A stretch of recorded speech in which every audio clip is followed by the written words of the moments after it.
जरा सोच कर देखिए, मध्य प्रदेश और राजस्थान के घने जंगल, एक धुंध भरी सुबह, जहां हवा में सिर्फ पत्तों की सरसराहट नहीं बल्कि सदियों पुरानी कहानियां गूंजती हैं।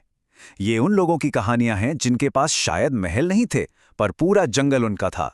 जी हाँ, एक ऐसी ही कौम है सहरिया समाज। एक ऐसी जनजाति जो खुद को जंगल के राजा यानी शेर का भाई मानती है। ये वो इतिहास है जो किताबों के पन्नों में शायद ही मिले, पर इन जंगलों की मिट्टी में आज भी धड़कता है। तो चलिए आज इसी कहानी को थोड़ा और करीब से जानते हैं। तो सबसे पहले ये समझते हैं कि आखिर ये समुदाय कौन है और इनकी जड़ें कितनी गहरी हैं। और यकीन मानिए, इनकी कहानी सिर्फ इतिहास की नहीं बल्कि पौराणिक कथाओं की गलियों से होकर गुजरती है। कितनी दिलचस्प बात है ना कि इनका नाम सहरिया भी फारसी शब्द सहर से आया है, जिसका मतलब ही होता है जंगल या रेगिस्तान। मतलब इनके नाम में ही इनकी पूरी पहचान, इनकी पूरी कहानी छिपी हुई है। ये वो लोग हैं जो जंगल के साथ जीते हैं। और इनका नाता सीधा रामायण काल से जुड़ता है। माना जाता है कि ये माता शबरी के वंशज हैं। हाँ, वही माता शबरी जिन्होंने भगवान राम को अपने झूठे बेर खिलाए थे।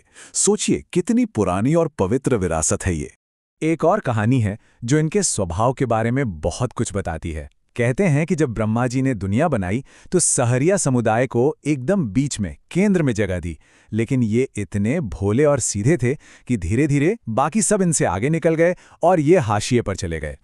तो पौराणिक कथाओं से निकलकर अब जरा इतिहास पर नजर डालते हैं, क्योंकि एक दौर था जब सहरिया समुदाय जंगल के सिर्फ वासी नहीं बल्कि वहां के असली राजा और शासक हुआ करते थे।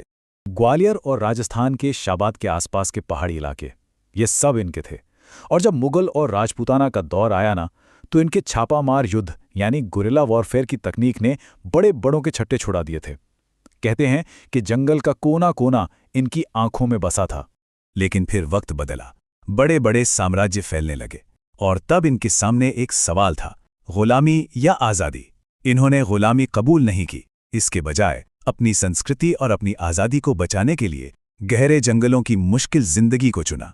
पर ये सिर्फ बहादुर योद्धा नहीं थे, ये प्रकृति के सबसे बड़े जानकार और उसके रक्षक भी थे। जंगल से उनका रिश्ता इतना गहरा था, शायद जितना हमारा आज शहरों से भी नहीं है। चलिए देखते हैं कैसे। इन्हें जंगल का वैद्य भी कहते हैं, और क्यों ना कहें, दुर्लभ जड़ी बूटियों का इनका ज्ञान वाकई कमाल का है।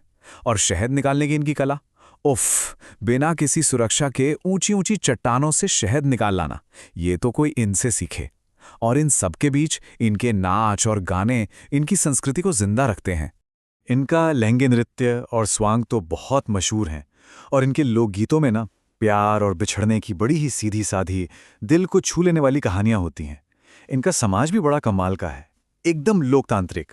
बस्ती, जिसे शहराना कहते हैं, उसका मुखिया पटेल होता है, पर हर बड़ा फैसला सबकी सलाह से ही लिया जाता है। इनका इतिहास तो इतना शानदार था, लेकिन फिर वक्त ने करवट ली और यहां से कहानी में एक ऐसा मोड़ आता है जहां ये लोग अपनी ही जमीन से, अपने ही घर से बिछड़ गए। ये दुखद मोड़ आया आज़ादी के बाद। जंगल को लेकर नए कानून बने, और सोचिए, जिन जंगलों को ये हजारों सालों से अपना घर मानते थे, उन्हीं जंगलों में इनका जाना मना हो गया। प्रकृति के साथ इनका जो रिश्ता था वो मानो एक झटके में तोड़ दिया गया। और इसका नतीजा बहुत ही भयानक हुआ।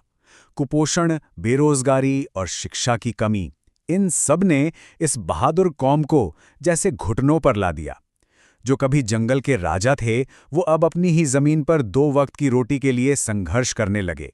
लेकिन कहते हैं ना, हर अंधेरी रात के बाद सुबह जरूर होती है। और अब इतने संघर्षों के बाद सहरिया समुदाय की विरासत एक नई सुबह दिख रही है। एक सुबह जो उम्मीद और हिम्मत से भरी है। बिल्कुल, और उनकी नई पीढ़ी ने इस बात को सच कर दिखाया है। उन्होंने इतिहास से सीखा जरूर, लेकिन अब वो अपना भविष्य खुद अपने हाथों से बना रहे हैं। बदलाव आ रहा है और तेजी से आ रहा है। आज के सहरिया युवा पढ़ लिखकर कलेक्टर, डॉक्टर, टीचर बन रहे हैं। और सबसे अच्छी बात पता है क्या है? वो अपनी जड़ों को नहीं भूले हैं।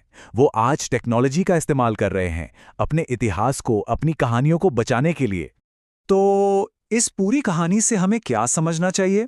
यही कि सहरिया समाज सिर्फ एक सरकारी लिस्ट में अनुसूचित जनजाति का नाम नहीं है, बल्कि ये वो लोग हैं जिन्होंने हजारों सालों से हमारे जंगलों को संभाला है, उनकी रक्षा की है तो अब अगली बार जब कोई मध्य प्रदेश या राजस्थान के उन जंगलों से गुजरेगा तो क्या उन्हें ये पेड़, ये पहाड़, ये हवा सिर्फ एक खूबसूरत नज़ारा लगेंगे, या फिर उन्हें याद आएगा कि ये ज़मीन माता शबरी के वंशजों की है, ये ज़मीन शेरों के भाइयों की है। सहरिया समाज सिर्फ एक जनजाति नहीं, बल्कि भारत की एक असली, एक जीती जागती विरासत है, और इस विरासत को सहेजना, इसका सम्मान करना हम सबकी जिम्मेदारी है।